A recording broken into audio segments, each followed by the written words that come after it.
അപ്പൊ ചന്ദനം നമുക്ക് വളർത്താനുള്ള ലൈസൻസ് ഉണ്ട്. ചന്ദനത്തിന്റെ പേരിൽ നമുക്ക് ചന്ദനം കുറച്ച് വർഷങ്ങൾക്ക് മുമ്പ് വരെ നമുക്കിത് നടാനും വളർത്താനും മുറിക്കാനും ഇതിനുള്ള അവകാശവാധികാരം ഉണ്ടായിരുന്നില്ല. ഇപ്പൊ ഗവൺമെന്റ് ഇതിന്റെ ഒരു ഇന്റർനാഷണൽ ഡിമാൻഡും ഇന്ത്യയിൽ വളരെ ഷോർട്ടാണ്, ഒരുപാട് ആവശ്യങ്ങളുണ്ട്, പക്ഷെ പ്രൊഡക്ഷൻ വളരെ കുറവാണ്.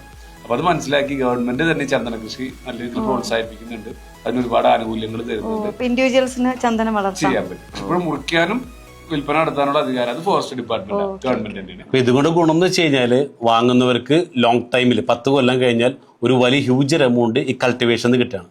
അതോടൊപ്പം തന്നെ റെന്റിൽ നിന്ന് നല്ലൊരു എമൗണ്ട് ഇപ്പൊ ഇൻസ്റ്റന്റ് ആയിട്ട് കിട്ടുകയും ചെയ്യും. അപ്പൊ ഒരു ഇവിടുത്തെ പ്ലസ് പോയിന്റ് എന്ന് വെച്ചാൽ വാങ്ങുന്ന കസ്റ്റമർ അവർ ഹാപ്പിയാണ്. അതോടൊപ്പം തന്നെ ഇത് വിൽക്കുന്ന സെല്ലേഴ്സ് ഉണ്ട്, ഇവർക്കൊക്കെ ഞങ്ങൾ ഒരു ഹൈ ബെനിഫിറ്റാണ് കൊടുക്കേണ്ടത്. അതോടൊപ്പം ഞങ്ങൾ കമ്പനി, അതായത് 3 സെക്ടറിലും ഒരേപോലെ പ്രോഫിറ്റ് ഉണ്ടാക്കിക്കൊണ്ടാണ് മുന്നോട്ട് പോകുന്നത്. അതിനേക്കാൾ ഉപരി അനുസരിച്ച് ഏറ്റവും വലിയ പ്ലസ് പോയിന്റ് റിയൽ എസ്റ്റേറ്റ് മേഖലയിൽ ഇന്ന് ഏറ്റവും കൂടുതൽ ലേഡീസ് വിജയിച്ചു വരുന്ന ഒരു കമ്പനി കൂടിയാണ് ഞങ്ങളെ ജസ്പേഡ് റിയൽ എസ്റ്റേറ്റ് കമ്പനി. ഓക്കെ, കാരണം വനിതകളെ മുൻനിരയിലേക്ക് എത്തിക്കുക. അപ്പൊ കഴിഞ്ഞ പ്രാവശ്യം കേരള ഗവൺമെന്റ് 5 അവാർഡ് ഞങ്ങൾക്ക് ലേഡീസിനായിരുന്നു. അതിലും വലിയ ഹൈലൈറ്റ് വരുന്ന ഓണത്തിന് 4-ാം തീയതി ഞങ്ങളുടെ കമ്പനിയിൽ നിന്ന് 5 ലേഡീസ് പ്രീമിയം കാർ വിൻ ചെയ്യാണ്.